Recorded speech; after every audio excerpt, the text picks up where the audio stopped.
우리 일부 예배는 우리 찬양대가 정해져 있지 않기 때문에 이렇게 중창단 또는 우리 교사들이 함께 연합해서 찬양해 주시는 것이 참 은혜가 되고 또 힘이 됩니다. 오늘 샬롬 중창단 창단한 지 얼마 되지 않았지만 예배의 한 축을 맡아주시고 또 힘이 되어주시고 하나님께 영광 드려주셔서 얼마나 감사한지 모르겠습니다. 성도들이 가장 당혹해하는 순간이 하나님이 우리에게서 멀리 느껴질 때라고 말합니다. 지금까지 우리가 믿음 가운데 살아왔다고 자부했는데 작은 문제 하나가 우리 신앙의 근간을 흔들어 버릴 때가 있습니다. 최근 저도 마음이 상해서 일이 손에 잡히지 않았던 때가 있었습니다.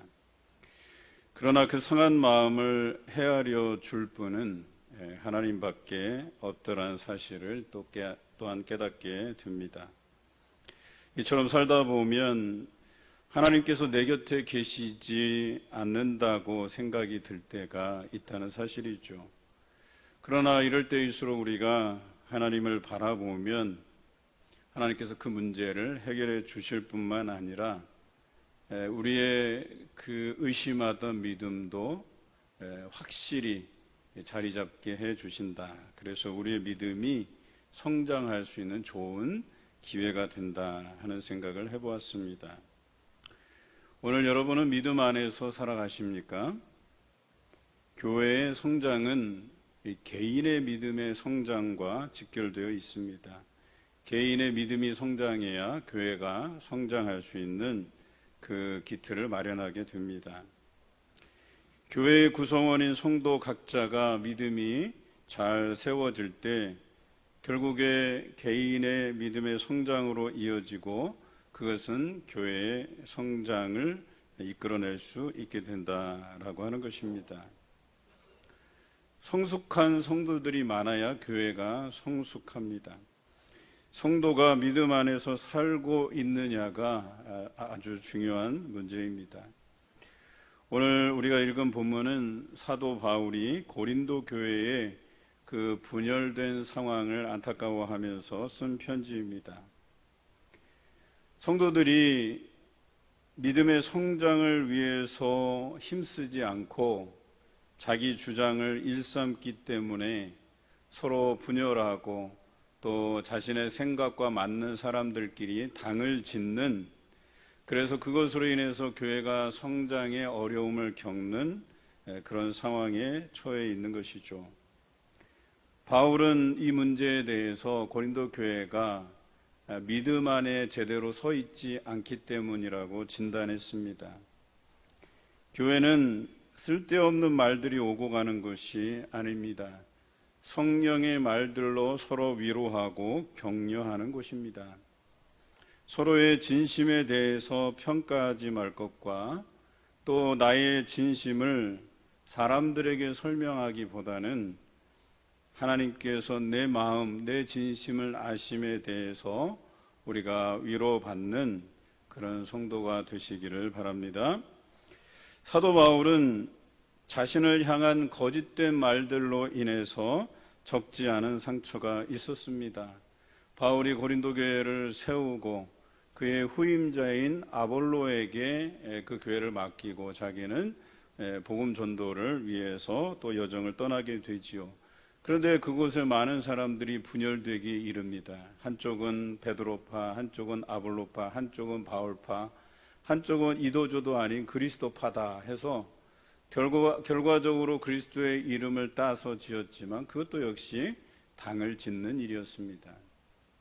아볼로는 젊고 유능하고 설교도 잘하고 잘생겼는지는 잘 모르겠지만요. 그런데 또 바울은 나름대로 그 교회의 설립자이고 또 나름의 그 노하우가 있지 않았겠습니까? 또 베드로는 어때요? 그 사람들이 베드로를 만나본 기억이 있는 사람들은 대단히 열정적이고 정말 하나님의 뜻이 그 사람에게 있는 것처럼 보이는 사람이죠. 이렇게끔 자기 주장이 옳다고 생각해서 이 사람이 좋으니 저 사람이 좋으니 구관이 명관이니 또 새로운 사람에게서 또 모든 것을 찾으려 하고, 이런 각자의 생각들이 나누어지고 자신의 생각들이 옳다고 여겨서 당을 짓고 분열하게 되었다라고 하는 것입니다. 그런데 이런 일들로 인해서 사도 바울을 평가하는 일이 벌어진 것이죠. 아볼로는 젊고 유능하고 설교도 잘하고, 그런데 바울은 그동안 목회하면서 말이 어눌고 편지의 글은 좀 쓴다 하지만 그의 말이 어눌해서 목회에 있어서 적합하지 않다는, 심지어는 그의 사도성을 의심하는 자들도 생겨났다라고 하는 것입니다. 그런데 본문의 앞선 2절의 말씀에 자신을 향한 그런 거짓된 사실들, 아마 성경에 기록되지 않은 부분들도 많을 거예요. 그 바울에 대한 본인의 그 진심은 그것이 아닌데 그것에 대해서 곡해하고 거짓말하는 자들이 있었는데, 두세 증인만 세우면 그것이 거짓말인 것이 드러날 것이라고 편지에 쓰고 있습니다.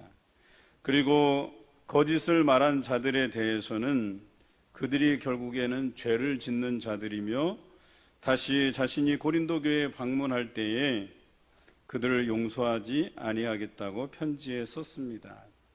다시 말해서 그들을 치리하겠다는 거예요. 그들의 거짓된 말들로 인해서 교회가 분열하고 또 당을 짓는 일들이 생겨났기 때문에 그런 것이죠. 거짓으로 말하는 자들은 예수 그리스도의 죽음을 헛되게 하는 것이고, 또 예수 그리스도를 욕보이는 자들이라는 것입니다. 도저히 용서받을 수 없는 성령을 회방하는 일임을 경고하고 있습니다. 여러분, 거짓말하는 자들은 십자가에 못 박히신 예수님을 조롱하며 약한 자라고 욕하는 자들과 다름이 없다고 4절 말씀에 기록되어 있습니다. 그러나 예수님께서는 그 약하다고 비웃는 이들을, 그들에 대해서 하나님의 그 능력으로 부활하시고 또 하나님과 함께 사셨다고 성경은 기록하고 있습니다. 그의 부활하심, 그의 사심은 모든 불의한 자와 거짓말하는, 즉 믿음 없는 자들에 대한 강력한 경고이자 돌이키지 않으면 버림을 받게 될 것이라는 심판의 메시지로 그들에게 다가갈 것이라 편지에 쓰고 있습니다. 여러분, 다시 한번 묻습니다. 믿음 안에서 살아가십니까? 여러분, 내 신앙에 속지 마시기 바랍니다. 나는 지금까지 옳게 하고 있다는 그런 착각에 빠져 있다가 하나님께 버려짐을 당하지 마시길 바랍니다.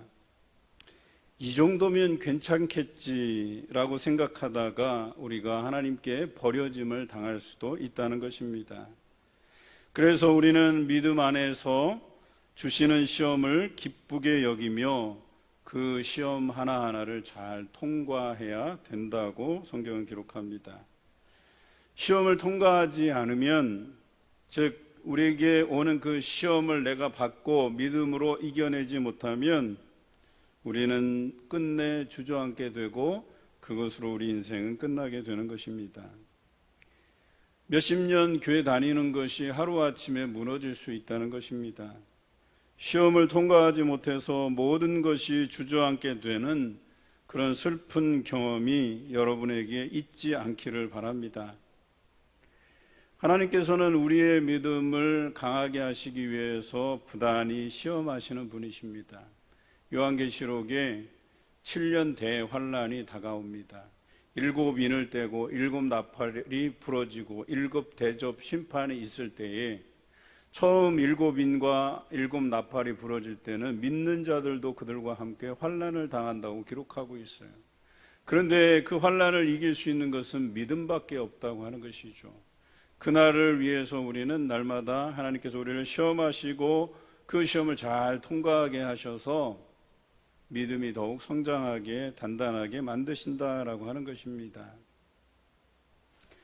그 시험을 통해서 우리가 어떤 판단을 하고 어떤 결정을 내리는지를 하나님께서 보신다라고 하는 것이죠. 그래서 우리는 내가 하는 일이 정말 하나님의 영광을 위해서 하는 일인지 숙고해야 한다는 사실입니다. 내가 사람에게 옳게 하는 것인지 아니면 정말 하나님 앞에 옳게 하는 것인지, 믿음의 시험 앞에서 전적으로 하나님 앞에 모든 것을 내려놓고 하나님의 그 뜻대로 살아가겠다는 그런 귀한 결정을 내리시는 여러분 되시길 주님의 이름으로 기원합니다. 여러분, 신앙생활을 하다가 믿음을 놓게 되잖아요. 그러면 지금까지 여러분들이 쌓아온 것들이 다 헛수고가 되는 것이죠. 그래서 성경에서는 자신을 시험하고 확증하는 일로 여전히 내가 하나님 앞에 또 믿음 안에 있음을 확인해야 된다고 기록하고 있습니다. 여러분 스스로에게 한번 질문해 보시기 바랍니다. 나는 여전히 헌신적인가? 라는 이 질문을 우리가 매일같이 드려야 되고, 또 하나님 앞에 우리 자신들을 진실하게 세워야 하는 것입니다. 하나님 앞에 진실하게 서지 않으면 매일 죄 없는 사람들을 자기 앞에 세워서 판단하고 정죄하는 일만 반복할 뿐입니다. 그래서 예수님께서 말씀하시죠. 너희가 어찌 너의 눈에 있는 들보는 보지 못하면서 남의 눈에 있는 티는 보느냐고 말씀하십니다. 믿음이 없는 사람들이 그래요. 내 자신을 보지 못하니까 남들을 내 앞에 세워놓고 재단하고 정죄하고 판단하고, 그런데 그것은 하나님께서 원하시는 일이 아닙니다.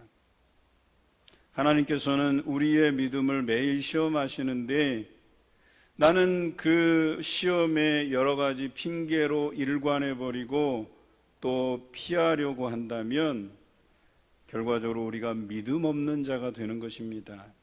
그래서 시험을 만나거든 온전히 기쁘게 여기라고 성경은 기록하고 있는 거예요.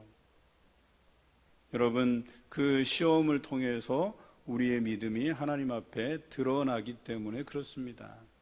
그런데요, 결과가 나빠도 괜찮아요. 그 시험에 응하고 그 결과가 나쁘다고 판정돼서 내가 근실히 징계하시는 하나님을 만난다면 그것으로 회개하고 돌이키고 다시 그 믿음의 시험대 앞에서 서게 됐을 때에 우리가 더 큰 믿음 가지고 더 성숙한 믿음 가지고 하나님 앞에 서갈 수 있는 그런 기초가 되기 때문에, 여러분, 이것은 우리에게 반드시 거쳐야 될 단계고, 하나님께서 직접 우리를 시험하고 판단하시기도 하시지만 우리가 부단히 시험대 위에 올려놓아야 된다는 거예요. 자기 자신을 하나님 앞에 내가 정말 올바로 행하고 있는지, 하나님의 뜻대로 행하고 있는지를 물어보아야 된다라고 하는 것입니다.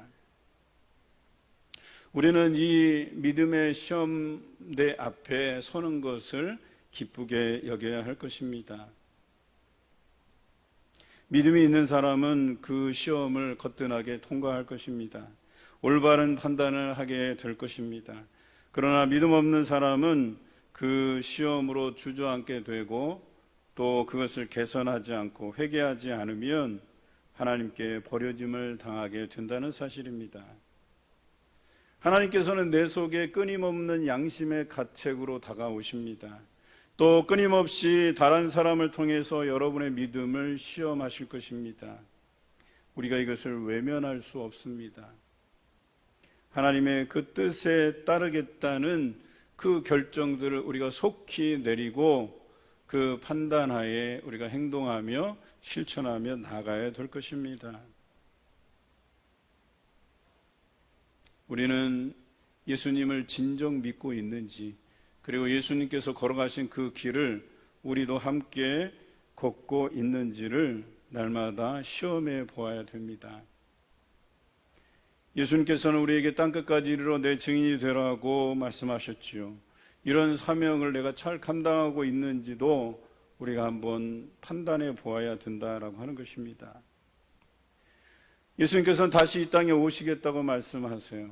그런 예수님, 그런 예수님의 재림을 우리가 주 예수여 어서 오시옵소서라는 이 마라나타 신앙을 가지고 우리가 오실 예수님을 준비하고 맞이할 그런 예비를 하고 있는지를 점검해 보아야 된다는 것입니다.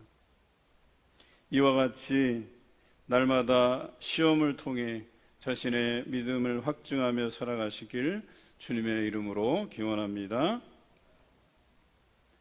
사실 요즘 대학생들이 시험 기간입니다.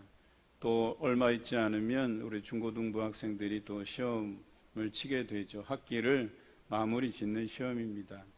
그런데요, 공부 잘하는 사람과 공부 안 한 사람의 차이는 뭐냐면, 공부 잘하는 사람들은 시험을 기쁘게 여긴다는 것이죠. 왜냐하면 자신이 열심히 한 것이 그 시험을 통해서 그 결과물이 드러나기 때문입니다.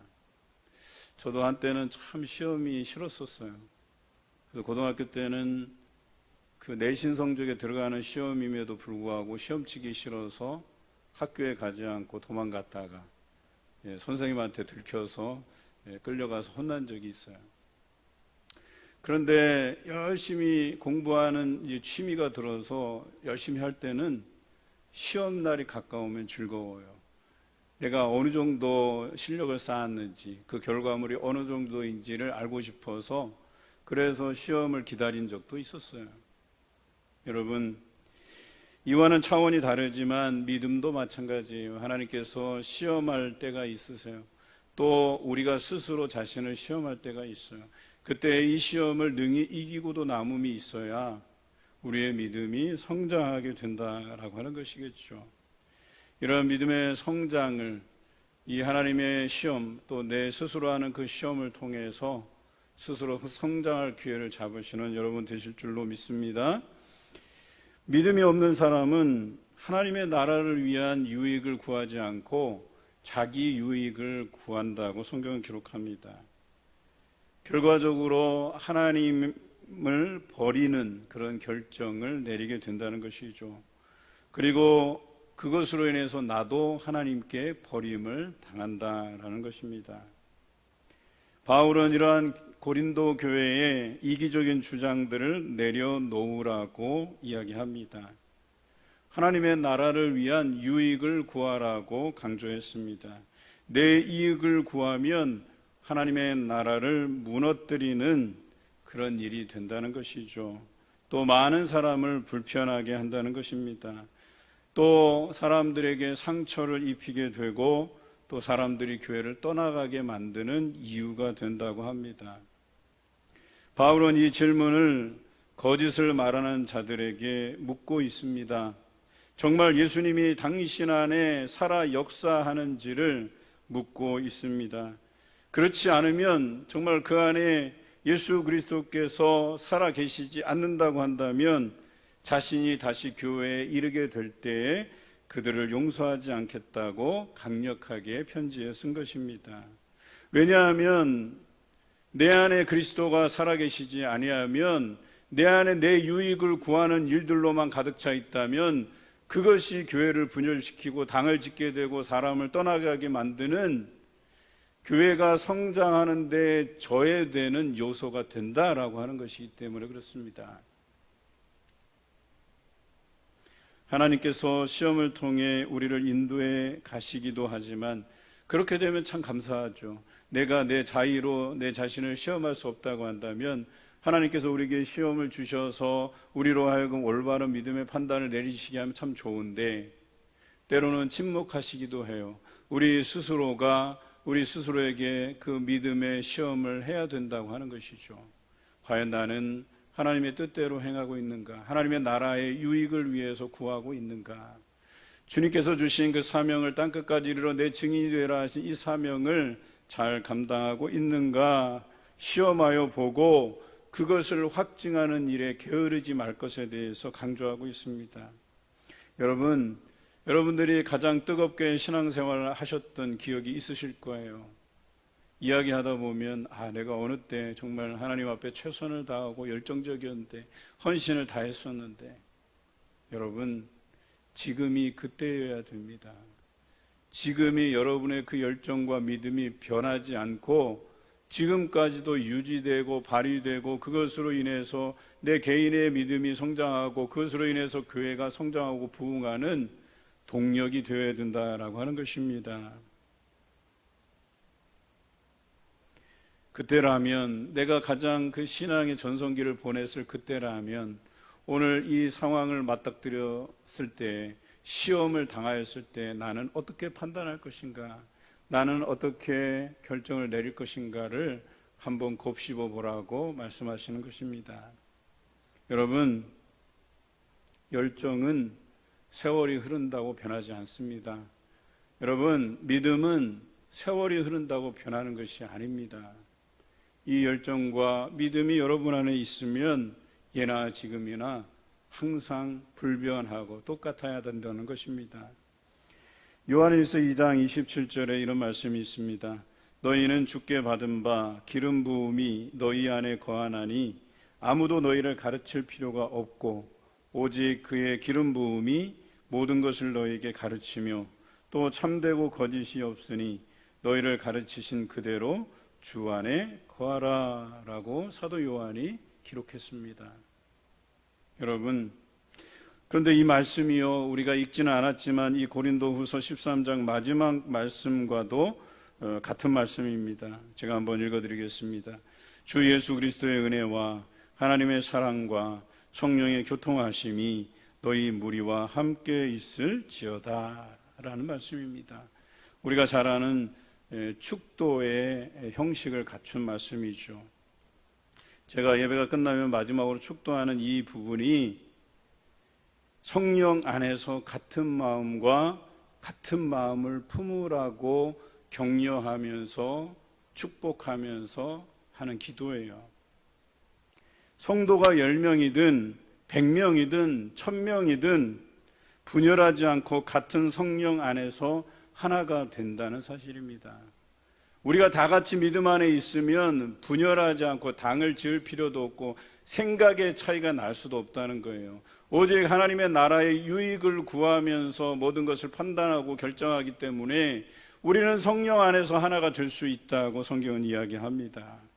그런데 다수가 성령 안에 있지 아니하면, 믿음 가운데 거하지 아니하면 서로 분열하고 서로 옳다하고 서로 비방하고 서로 거짓으로 말하게 되는 것입니다. 여러분, 이런 교회가 성장할 수 있겠습니까? 결코 성장할 수 없습니다.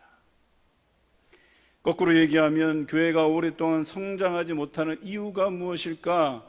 이것을 우리가 판단함에 있어서 결론적인 것은 우리 안에 믿음이 없기 때문에 그래요. 우리가 믿음 가운데 거하지 않기 때문에 그래요. 우리가 성령 안에서 하나 되는 것을 추구하지 않기 때문에 그래요. 성령 충만하지 못해서 생겨나는 문제예요. 여러분, 개인이 성장하는 못하는 이유도 성령 충만하지 않아서 그래요. 믿음 안에 있지 않아서 그래요. 자신을 부단히 시험하고 확증하는 일을 게으르게 하기 때문에 성장하지 못하는 것입니다. 때때로 우리에게 그런 시험이 다가와요. 여러분, 시험은 좋은 의미에서의 시험도 있고 그렇지 못하고 우리를 어려움에 빠뜨리는 시험도 있어요. 때로는 좋은 일들로 우리에게 감사의 시험을 하기도 해요. 하나님께서 이렇게 풍족히 좋은 일들로 가득 채워주시는데 나는 과연 하나님께 어떤 감사를 드리는가, 이것을 다시 한번 곱씹어 보게도 하시고요. 때로는 나의 어리석음으로 인해서 우리 그 결과물들이 아주 좋지 않게 나타나기도 해요. 그래서 그것을 통해서 내가 믿음 없이 행하였구나, 내가 성령 충만하지 아니하였구나 라고 하는 것을 깨닫게 하시고 우리를 회개의 자리로 불러내시기도 한다라고 하는 것을 잊지 마시기 바라요. 여러분, 성령 충만하시기 위해서는 말씀의 귀를 기울여야 됩니다. 하나님의 뜻을 알아가기 위해서는 말씀 앞에 서야 돼요. 말씀에서 기록하고 있는 하나님의 뜻이 무엇인지를 분명하게 알아야 돼요. 교회 예배 드리기 위해 나오는 것만으로는 하나님의 뜻을 알 수가 없어요. 여러분, 믿음은 들음에서 납니다. 흔히 제가 믿음의 삼박자를 얘기해요. 이 삼박자가 뭐냐면 여러분이 아침에 일어나서 믿음의 눈으로 보는 겁니다. 그리고 믿음의 입으로 시인하고 읽는 거예요. 고백하는 거예요. 그리고 그 고백한 것들을 내 귀로 듣는 거예요. 보고 읽고 듣는 것이 잘 맞아떨어져야 돼요. 그런데 우리가 아침에 일어나면 뭐부터 해요? TV부터 키죠. 신문 펼쳐보는 분들도 있고 인터넷 보는 분들도, 요즘 휴대폰이 발달해 휴대폰부터 꺼내보는 분들이 계셔요. 우리의 일상이 어디에 관심이 있는지부터가 그 출발점에서 달라지게 돼 있어요. 렉시오 디비나라는 말이 있죠. 성독이라는 표현인데요. 이게 우리 영성 훈련과 연관되어 있어요. 아침에 일어나면 제일 먼저 거룩한 독서를 하는 거예요. 우리에게 거룩한 독서는 성경밖에 없잖아요. 물론 뭐 신앙서적도 괜찮지만 그보다 더 유익한 것이 말씀 아니고 무엇이겠어요? 말씀을 보는 거죠. 본 말씀을 읽는 거죠. 읽은 말씀을 내 귀로 듣는 거죠. 이것이 바로 영성훈련이라는 거예요. 제가 다른 교회 중등부를 담당할 때 교사들을 1년 동안 훈련을 시키는데 렉시오 디비나를 한 거예요. 매일 말씀을 묵상하고 읽고 또 그 묵상한 말씀들을 이렇게 결과물로 기록해서 제출토록 해서 1년을 매일같이 묵상하게 만든 거예요, 교사들을. 그리고 그 묵상한 말씀들을 가지고 학생들을 지도하게 했죠. 그러니까 미리 한 주 전에 설교의 본문을 주고 그것을 귀납적 성경 공부 방식으로 풀어내게 하고 또 그것으로 아이들과 말씀으로 나누게끔 했어요. 그런데요, 그냥 공과책으로 그저 그냥 몇 자 옛날에 들은 풍월로 읊는 것보다 그렇게 묵상하고 깨달아진 말씀으로 나누니까 아이들이 변하기 시작한다는 거예요. 놀랍게 변화했어요. 그래서 그 부서가요, 2년 만에 배가 되는 역사가 있었어요. 다른 뭐 행사에 주력하고 뭐 돈을 많이 쓰고 뭐 이런 게 아니에요. 그저 1년 동안 꾸준히 말씀으로 가르치고 그 다음에 교사들이 그 말씀의 묵상대로 아이들을 가르쳤더니만 아이들이 알아서 그 안에서 역사하시는 그 하나님으로 인해서, 그 성령님으로 인해서, 그 예수 그리스도의 삶으로 인해서 그 가르쳐진 말씀이 그들을 지도하게 하더라는 거예요, 결과적으로. 그래서 믿음은 들음에서 난다는 거예요. 말씀을 외면하고서는 믿음 가운데 서기가 어렵다는 것입니다. 그래서 우리가 올해 성경 1독 운동을 시작한 것 아니겠습니까?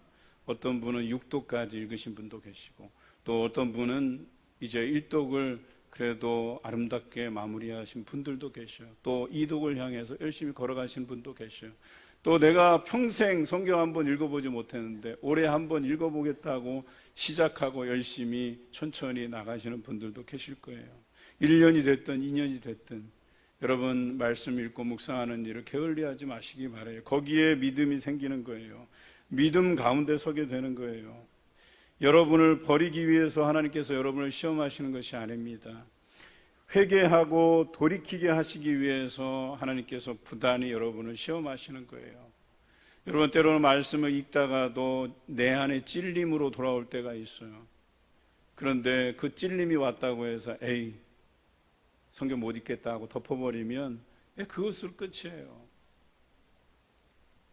성경은요, 아는 만큼, 또 믿음은 성경을 아는 만큼 성장하게 돼 있다니까요. 성경은 아는 만큼 재미있어져요. 알지도 못하기 때문에 재미가 없거든요. 아무리 들어서 뭔 얘기인지도 모르겠고 그런데도 알려고 하지 않아요. 성경은 지혜로서 이해하는 게 아닙니다. 가방끈이 길다고 해서 많이 배웠다고 해서 성경을 제대로 이해하는 게 아니에요. 성경은 성령의 충만함으로 우리에게 입혀주셨을 때에 그 성령께서 깨닫는 지혜를 우리에게 주시는 거예요. 은혜가 있게 되는 거예요. 그래서 하나님께서는 그래요. 번제보다 하나님을 아는 것을 원한다고 호세아 선지자를 통해서 말씀하시잖아요. 너희가 백날 병든 것 저는 것 가지고 와서 예배 드려 본들, 제사 드려 본들, 그것이 하나님의 마음을 흡족하게 하지 못하고 오히려 우리가 성경 몇 자 더 읽고 묵상하고 애써 그것을 이해하려고 하는 그 노력에서, 그 믿음 안에서 하나님이 어떤 분이신지 아는 것, 그것을 하나님께서 원하신다고 말씀하시지 않습니까? 여러분, 부디 시험을 기회로 여기시기 바랍니다. 여러분 기뻐함으로 여러분의 믿음을 확증해 가시길 주님의 이름으로 기원합니다.